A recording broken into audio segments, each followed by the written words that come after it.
En décembre 2024, Luigi Mangione a assassiné le président directeur général de United Healthcare en présumée vengeance pour la façon dont les assureurs de santé abusent des citoyens. En enquêtant sur le profil du tueur, il a été découvert qu'il était un admirateur d'un personnage qui a semé le chaos aux États-Unis pendant 18 ans, Ted Kaczynski. Ted aurait pu s'en tirer et terminer sa carrière criminelle dans l'anonymat, mais ses plans se sont effondrés le 19 septembre 1995. Ce jour-là, un homme nommé David ouvrait le journal et tombait sur quelque chose qui le laissait sans voix. Au centre du journal, un long manifeste rempli de haine, de ressentiment et d'idées aussi profondes que controversées avait été publié.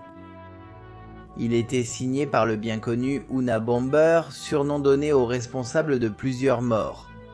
Un individu qui avait échappé aux autorités et qui avait maintenant extorqué les grands journaux du pays avec une simple promesse. S'il publiait ces paroles, il se retirerait. Cependant, ce qui a le plus surpris David n'était pas tant le contenu effrayant de la note. Ce qui l'a fait pâlir ce matin-là devant sa tasse de café, c'est de réaliser que ces mots contenaient des expressions qui lui étaient familières. Très familières, pour être franc. Avec un pouls tremblant, il a appelé sa femme et lui a fait lire la note du Una Bomber. Il a pu vérifier par ses expressions qu'elle arrivait à la même conclusion que lui. Il savait qui avait écrit cela. Il n'y avait aucun doute. Ce jour-là, David avait découvert que l'homme le plus recherché du pays n'était autre que son frère Ted, qui vivait en quelque sorte en reclus au milieu de la forêt depuis des années. Mais ne nous précipitons pas. Que fit David après avoir découvert cela? Comment Ted est-il devenu le Una Bomber? Comment la CIA et le MK-Ultra étaient-ils liés à tout cela? Que s'est-il passé avec Ted une fois que la justice l'a attrapé? Pourquoi est-il toujours considéré comme une source d'inspiration par beaucoup? Que a dit David en apprenant que Luigi Mangione avait mentionné son frère quelques mois avant de commettre son meurtre? Essayer de répondre à ces questions nous amènera à connaître le sombre cas du Una Bomber.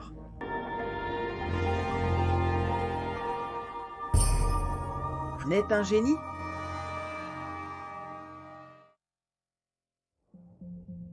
Quand Ted est né le 22 mai 1942, personne n'imaginait qu'ils étaient en face de la personne qui ferait dépenser des millions et des millions au Federal Bureau of Investigation seulement quelques années dans le futur.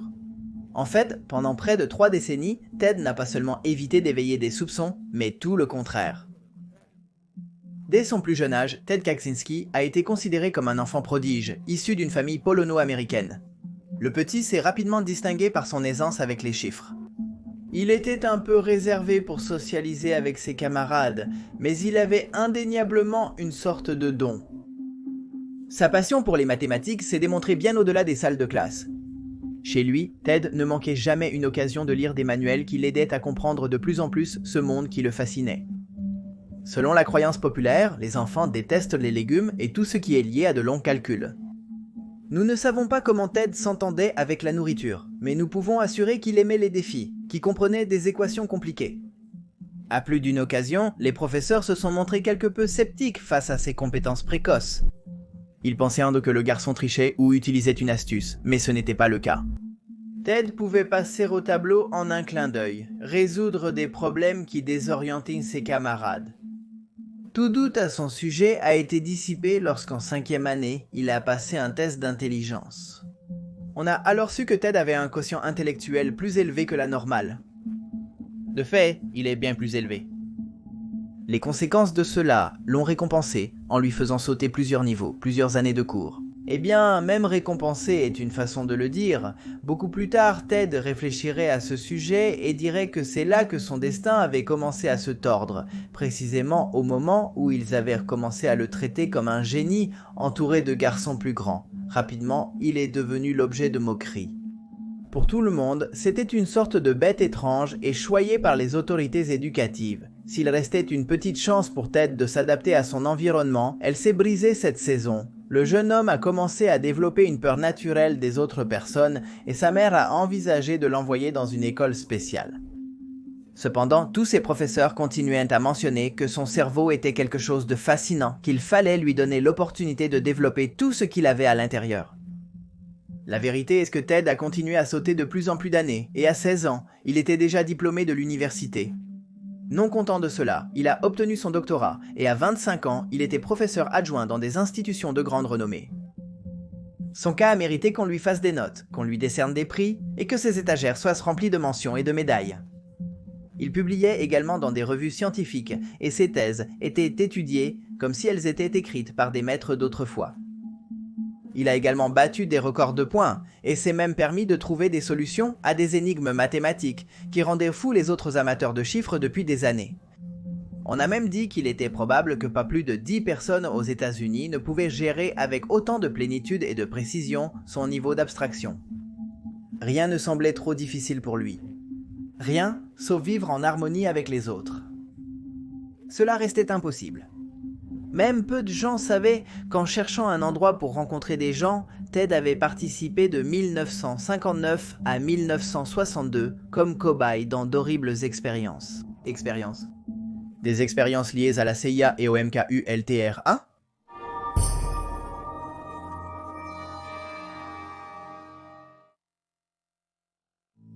Les contacts de Ted avec la CIA avaient commencé lorsque le jeune homme était encore à l'université. Nous ne savons pas s'ils l'ont convoqué précisément pour ses performances élevées ou s'il s'est porté volontaire, justement poussé par sa grande curiosité. Ce que l'on sait, c'est que Ted était sous le commandement de Henry Munray, un professeur renommé qui avait fondé la Société psychanalytique de Boston et qui jouerait un rôle crucial dans l'un des projets les plus néfastes menés par le gouvernement des États-Unis. Nous parlons du MKUltra. Au fil du temps, le MKUltra est devenu défendu comme une expérience indéfendable éthiquement. C'est que ce projet visait à la recherche du contrôle mental par diverses méthodologies, qui pouvaient inclure la thérapie de choc, l'expérimentation avec le lysergique acide diéthylamide, l'hypnose et un long et terrible, etc. Pour empirer la situation, cela se déroulait clandestinement, sans le consentement adéquat des participants. On leur disait que leurs signes seraient surveillés pendant qu'ils discutaient de philosophie, mais en réalité ils étaient exposés à une attaque psychologique prolongée et stressante.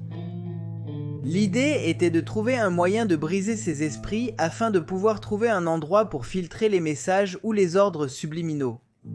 Ces essais sur l'homme étaient destinés à identifier et à développer de nouvelles substances et procédures utilisables dans les interrogatoires et les tortures.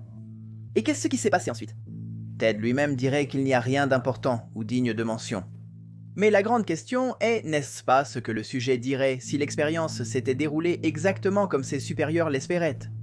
Et s'ils avaient réussi à briser sa santé mentale puis avaient caché les ravages ? Les agents de la CIA se servaient d'universités, d'hôpitaux, de prisons et de sociétés pharmaceutiques comme couverture pour leurs sinistres projets. Au moins jusqu'en 1975, lorsque le comité Church du Congrès des États-Unis, qui enquêtait sur les abus commis par les services de renseignement, a posé ses yeux sur eux. En la même année, le directeur de la CIA a ordonné de façon suspecte la destruction de tous les documents liés au projet MKUltra. De nombreux théoriciens du complot ne peuvent s'empêcher de remarquer ce passage de Ted par les manœuvres sans scrupules de Murray, se demandant si la CIA n'est pas coupable d'avoir fini par déséquilibrer un cerveau qui oscillait déjà entre le génie et l'horreur. D'une manière ou d'une autre, après avoir participé à ces expériences qui seraient en plus tard répudiées, Ted obtiendrait quelques bourses, plus de prix, et bientôt les opportunités de travaux plus nombreux et meilleurs lui pleuvraient. Il était clair qu'avec son vaste curriculum, il avait le monde à ses pieds. Mais cela ne le motivait pas. Ted ne souhaitait pas dominer le monde. Il voulait simplement le voir brûler. Et la première étape pour que cela commence à se produire serait à l'âge de 27 ans. À ce moment-là, l'homme a renoncé à tous les postes qui lui avaient été proposés et est retourné vivre avec ses parents sans donner plus d'explications. Ses collègues ne comprenaient pas ce qui se passait. Ted renonçait à une réalité où il était acclamé pour se retirer dans la chambre qui l'avait vu grandir. Ils ont supposé qu'il était peut-être accablé, avait besoin de temps, traversait une crise passagère, mais ce n'était pas le cas.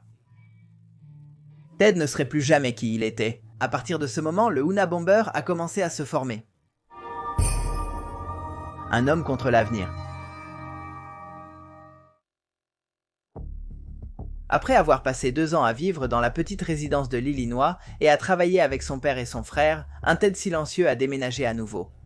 Cette fois, il s'est dirigé vers Lincoln. Il s'est aventuré dans une zone de forêt, a acheté un terrain grâce à quelques prêts, a construit une humble cabane et a annoncé à tous les vents que ce serait désormais sa vie.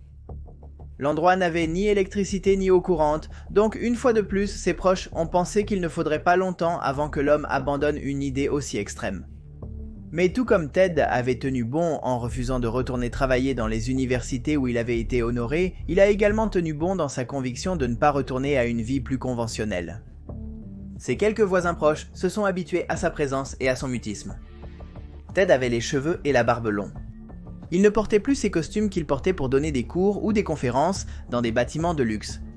Il chassait et récoltait maintenant, se vantait de ne pas avoir besoin de beaucoup d'argent et effectuait des travaux de maintenance occasionnels. Tout ce qu'il avait étudié n'avait plus de valeur dans son nouveau contexte, dans cette vie en apparence simple et éloignée du vertige de la société. Le changement était drastique, bien sûr, mais il était également vrai que Ted, comme nous l'avons vu, n'était pas précisément connu pour être une personne qui aimait beaucoup être entourée d'autres êtres humains. Au fil des mois, tout le monde a compris qu'il avait finalement cédé à sa nature la plus profonde et ils se sont habitués à ne plus le voir. Peu de gens savaient que cet acte de Ted était une déclaration absolue de principe. En plus d'être solitaire, Ted était devenu une personne de plus en plus têtue. Il était toujours avec les sourcils froncés et en colère. Non seulement il ne s'intégrait pas, mais il rejetait la société entière. Chez Ted, la rancœur avait pris racine et il râlait qu'il fallait détruire la société industrielle moderne qu'il décrivait comme aliénante. Il soutenait que l'homme s'était détaché de ses instincts les plus basiques et se dirigeait vers un avenir qui le laisserait dépourvu d'émotions et asservi. Ted ne voulait pas cela pour lui. Il croyait que l'être humain devait retourner à vivre dans de petites communautés autosuffisantes. Quand quelqu'un avait qualifié son idée d'utopique, sa haine s'était enflammée. Les plus optimistes ont même spéculé que Ted pourrait maintenant être plus heureux, mais Ted n'était pas dans sa retraite paisible et ne passait pas ses heures à contempler simplement l'évolution de son existence. Dans le dos des autres, Ted s'était proposé de se faire entendre. Et quelle meilleure façon de se faire entendre qu'avec une explosion ou plusieurs ? Les bombes commencent à arriver. En 1978, un professeur de matériaux d'ingénierie de l'université de Northwestern en Illinois a reçu un colis suspect. Méfiant, il a alerté la police. Personne n'avait l'habitude de lui envoyer des colis, et de plus, ces informations ne semblaient pas être écrites correctement. L'officier qui a pris son appel a cru que l'appelant exagérait. Alors qu'il manipulait le colis, celui-ci a explosé dans sa main, le blessant gravement. Il s'agissait effectivement d'un colis piégé.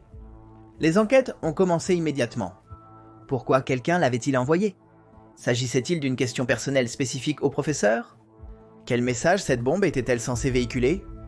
Toutes les questions restaient encore sans réponse quelques mois plus tard. C'était en mai 1979 qu'un second colis, similaire au premier, est arrivé à la même université. Cette fois, l'explosion a blessé un étudiant. Cet événement a fait changer d'avis ceux qui espéraient que la première bombe était un incident isolé. Sans aucun doute, quelqu'un avait l'intention de nuire. Quelqu'un qui avait élaboré un modus operandi et était impatient d'attirer l'attention.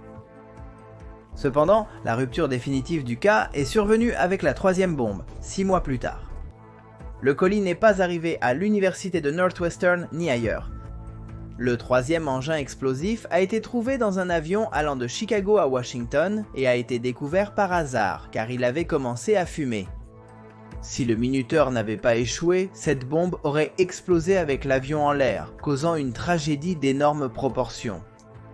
Heureusement, tout s'était réduit à quelques intoxications et à un atterrissage d'urgence qui a laissé de nombreux passagers au bord d'une crise de panique. Juste une grosse frayeur, mais les choses s'intensifiaient beaucoup trop rapidement. Les experts ont immédiatement convenu qu'il s'agissait du même individu qui avait envoyé les colis aux universités. Il avait une manière très spéciale de construire ses armes mortelles. Comme attaquer un avion est considéré comme un crime fédéral, à partir de ce moment l'affaire a été prise en charge par le Federal Bureau of Investigation. Un communiqué de presse a été fait et le criminel recherché a été décrit comme un bomber, un nom qui visait à réduire la description suivante, University and Airline Bomber, c'est-à-dire bombardier d'universités et de compagnies aériennes. Toutes les personnes qui ont voyagé dans l'avion de la troisième attaque ont été enquêtées. On a essayé de créer des connexions, elles semblaient floues, il était impossible d'essayer de deviner où ou contre qui la prochaine attaque pourrait être réalisée. En fait, le Unabomber effectuerait 13 autres attaques sans qu'il puisse le suivre, tout cela sur une période de 18 ans. Au milieu, il laisserait plus d'une vingtaine de blessés et 3 morts.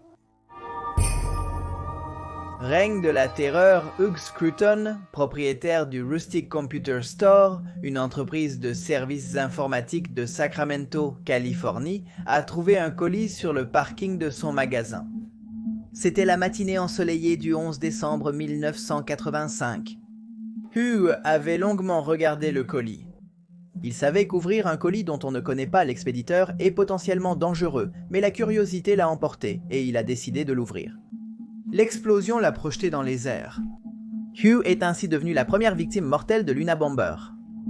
D'autres explosions ont suivi, plus de blessés, des cicatrices, des doigts amputés, mais il faudrait 9 ans avant qu'un autre décès ne soit enregistré. Thomas Mosser était le vice-président exécutif d'une entreprise mondiale de publicité. Le 10 décembre 1994, il a reçu un colis chez lui. L'ouvrir a été la dernière chose qu'il a faite avant de cesser d'exister. Il avait 50 ans et dans l'explosion, sa femme et sa fille ont été blessées. Les dégâts dans sa maison témoignaient de la perfection que les méthodes du Unabomber avaient atteinte. Quelques mois plus tard, Gilbert Murray, président de l'Association forestière de Californie, est mort après avoir ouvert une boîte à chaussures qui était arrivée à son bureau. Les contrôles se multipliaient et de nouveaux enquêteurs rejoignaient l'affaire, mais le Unabomber restait une énigme. Il était clair qu'il était un professionnel méticuleux qui savait ce qu'il faisait et savait également comment passer inaperçu. En fait, à ce moment-là, certaines personnalités du Federal Bureau of Investigation avaient avancé quelques idées sur l'identité du criminel. John Douglas, célèbre pour avoir créé le profil psychologique des criminels en série pour l'agence d'investigation, a assuré que l'Unabomber était un homme avec une intelligence supérieure à la moyenne, des études supérieures en sciences et probablement un adepte de la philosophie néoludite. Le néoludisme est un courant qui s'oppose au développement technologique et scientifique de la société car il les considère comme nuisibles à l'être humain. Souvent, ces adeptes adhèrent également à une idée de sabotage contre tout ce qui promeut ou génère l'industrialisation. Le profil psychologique présenté par Douglas a été écarté en 1993, lorsqu'une autre théorie a commencé à prendre de l'ampleur, selon laquelle le Unabomber devait être un mécanicien d'avion. Au cours de ces années, le 1-860-171-BOMB a été établi, un numéro qui a été ouvert exclusivement pour recevoir des indices civils qui pourraient aider à trouver le coupable de causer tant de confusion. En même temps, une récompense en millions a été établie pour celui qui pourrait fournir une information cruciale. Et qu'est-ce que cela a entraîné? Des milliers d'appels opportunistes, des milliers d'impasses, et une sorte d'hystérie collective où tout le monde a commencé à se méfier de tout le monde. Pour autant qu'il savait, n'importe qui pourrait être le Unabomber. C'est dans ce climat brûlant que le sujet a décidé d'envoyer une lettre au Federal Bureau of Investigation. Il proposait un arrangement à ses poursuivants. Il s'engageait à abandonner ses actions criminelles si les principaux journaux du pays publiaient un texte de 30 000 mots de sa propre plume. Un manifeste intitulé « La société industrielle et son futur ». Il devait le publier en entier sans censure. Les autorités ont fait face à un grand dilemme. S'ils publiaient les mots de l'Unabomber, ils couraient le risque que d'autres voient dans sa cause comme juste et veuillent le rejoindre. Mais aussi publier cela pourrait leur donner quelques indices sur l'identité du criminel. Après une analyse ardue, ils ont choisi d'accepter le chantage, et c'est ainsi que notre histoire revient au début. Le manifeste.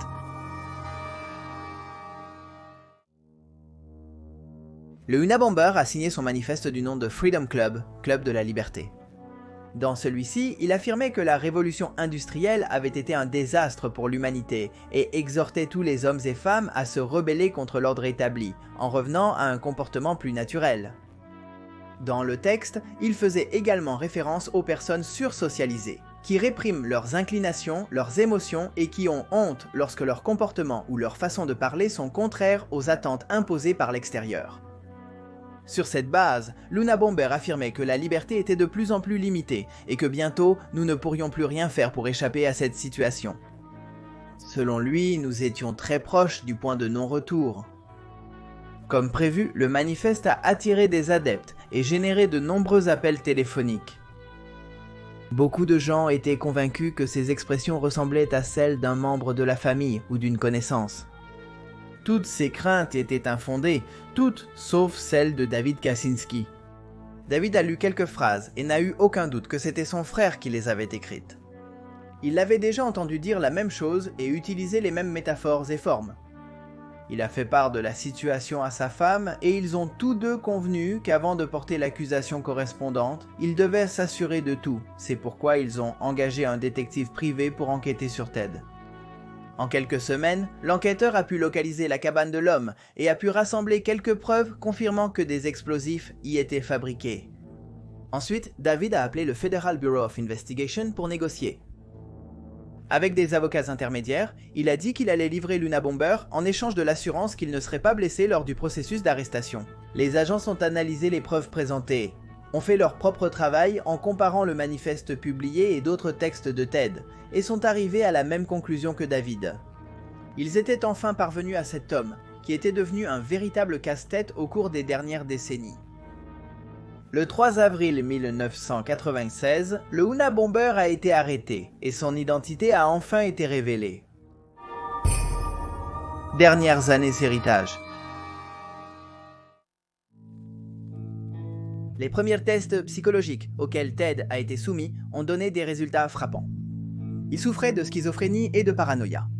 En réalité, ce diagnostic lui aurait été utile lors de la détermination de sa peine.